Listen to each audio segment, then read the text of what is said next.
என் குழந்தைக்கு பசியே சரியா எடுக்க மாட்டேங்குது, பசி எடுக்கிறதுக்கு ஏதாவது மருந்து கொடுங்க அப்படின்னு கேட்டு வர பேரண்ட்ஸ் மத்தியில் என் குழந்தை அடிக்கடி சாப்பிட்டுக்கிட்டே இருக்கான், நைட்டெல்லாம் கூட ஏதாவது கேட்டு கேட்டு சாப்பிட்டுட்டே இருக்கான், தூங்க விட மாட்டேங்கிறான், பயங்கரமாக சாப்பிட்றான், இவனுக்கு ஏதாவது ப்ராப்ளம் இருக்கான்னு பாருங்க டாக்டர்னு ஒரு நாள் கண்ணீரோட வந்த ஒரு பேரண்டோட ஸ்டோரி தான் இது. Welcome to tiny dummy stories. இந்த சைல்டுக்கு ஒரு 3 வயசு இருக்கும். இவர் சீர்காழியிலேருந்து எனக்கு தெரிஞ்ச பீடியாட்ரிஷியன் ரெஃபர் பண்ணியிருந்தார்.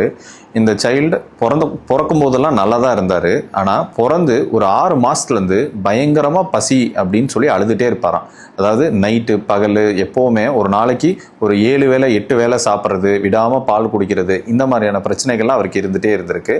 அவங்களும் கொஞ்சம் கொஞ்சமாக அவர் சரியாயிருவாருன்னு வெயிட் பண்ணிட்டே இருந்தாங்க. ஆனால் நாளாக இப்போ கிட்டத்தட்ட 3 வயசு ஆயிடுச்சு.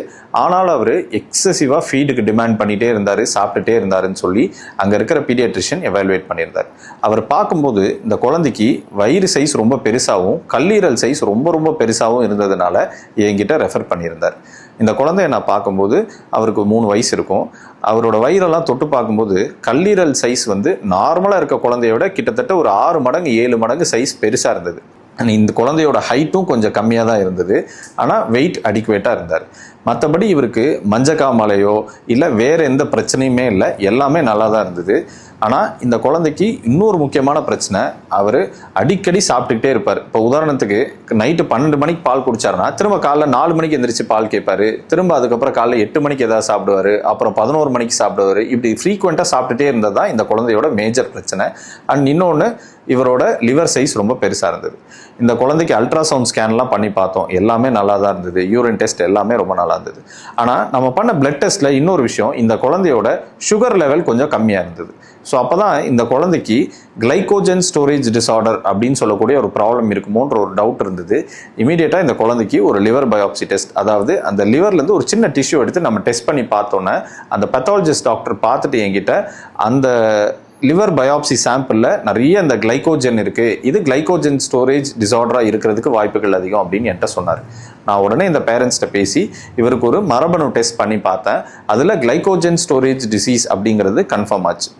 இந்த கிளைகோஜன் ஸ்டோரேஜ் டிசீஸ்னா என்ன அப்படின்னா, இப்போது உதாரணத்துக்கு நம்ம சாப்பிட்ற உணவுகள் நம்மளோட உடலுக்கு தேவையான உதாரணத்துக்கு இருதயத்துக்கு, கிட்னிக்கு, மூளைக்கு, லிவருக்கு இப்படின்னு எல்லா உறுப்புகளுக்கும் தேவையான எனர்ஜியாக போய் சப்ளை ஆயிரும். மிச்ச எனர்ஜி எல்லாம் குளுக்கோஸாக இருக்கிறதெல்லாம் அப்படியே கிளைகோஜனாக கன்வெர்ட் ஆகி லிவரில் ஸ்டோர் ஆகிருக்கும்.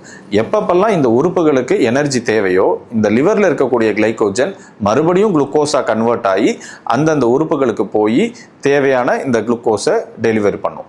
இந்த கிளைகோஜன் ஸ்டோரேஜ் டிஸார்டரில் என்ன பிரச்சனைனா, இந்த குழந்தைங்களுக்கு குளுக்கோஸ் கிளைகோஜன் ஆகி லிவரில் கன்வெர்ட் ஆகி ஸ்டோர் ஆயிரும். ஆனால் இந்த கிளைகோஜன் மறுபடியும் குளுக்கோஸாக கன்வெர்ட் ஆகிறது இல்லை.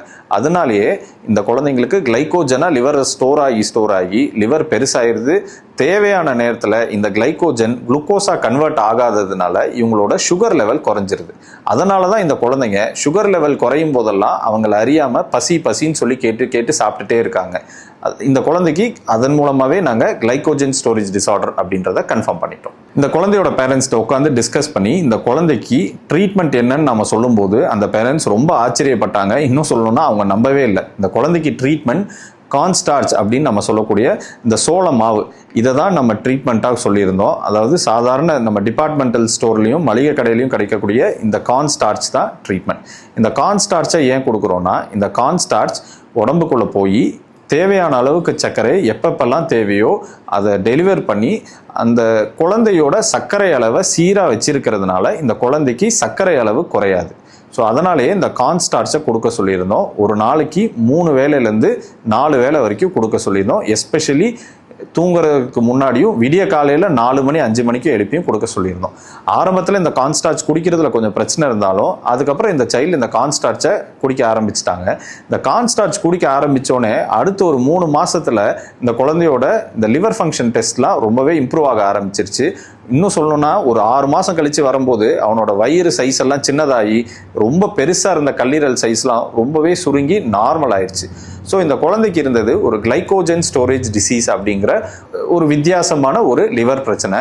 ஆனால் இந்த லிவர் பிரச்சனைக்கு ட்ரீட்மெண்ட்னா இந்த சாதாரணமாக நம்மளோட டிபார்ட்மெண்டல் ஸ்டோர்ல கிடைக்கக்கூடிய சாதாரண இந்த சோள மாவு தான். ஒரு குழந்தைக்கு லிவர் பிரச்சனைனா அது மஞ்சக்காமல, யூரின் மஞ்சளா போறது, மோஷன் மஞ்சளா போறது, இந்த மாதிரி சிம்டம்ஸோட தான் வரணும்னு இல்லை.